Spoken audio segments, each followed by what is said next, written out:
What you should know about processed, ultra-processed foods by Jill Street. Processed, and especially ultra-processed, foods have been blamed for the national rise in obesity, high blood pressure and diabetes. But what exactly are these foods, and are they really all that bad for you? Defining processed foods. According to the Department of Agriculture, processed foods are any raw agricultural commodities altered from their original state. This includes washing, cleaning, milling, cutting, chopping, heating, pasteurizing, blanching, cooking, canning, freezing, drying, dehydrating, mixing or packaging. While processing includes basic steps like washing, foods cross into ultra-processed territory when they contain preservatives, flavorings and other food additives, or substances approved for use in food products, such as salt, sugars and fats used to enhance flavor and increase shelf life. Ranking foods from minimally to ultra-processed. Here's how the Academy of Nutrition and Dietetics ranks processed foods from minimally to mostly or ultra-processed. Minimally processed foods, such as fresh blueberries, cut vegetables and roasted nuts, prepped for convenience. Foods processed at their peak to lock in nutritional quality and freshness including canned tomatoes, tuna, frozen fruit or vegetables.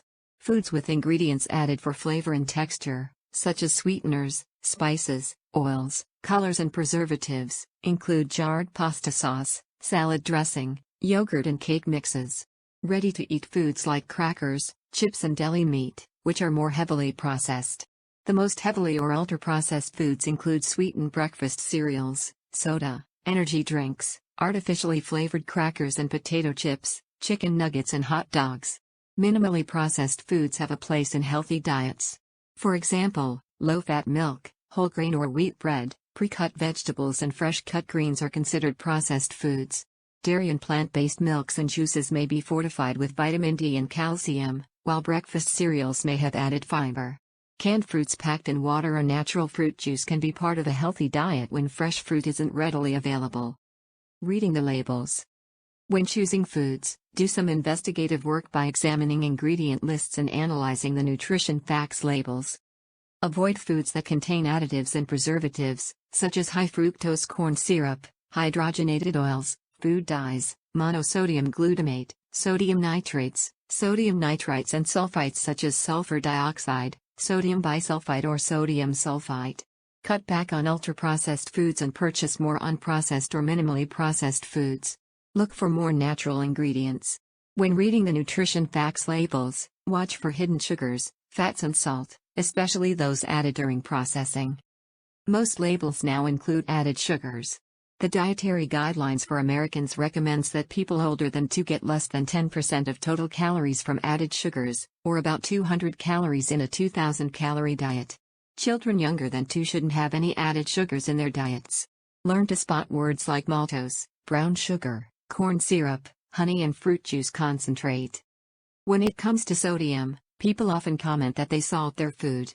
As it turns out, you don't need to because manufacturers have already added salt for you, and it's often too much. The Dietary Guidelines also recommends adults consume less than 2,300 milligrams of sodium per day. Look for low or reduced sodium foods. Also try rinsing canned vegetables with water to remove some of the salt.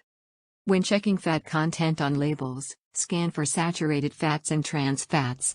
Choose foods lower in saturated fats.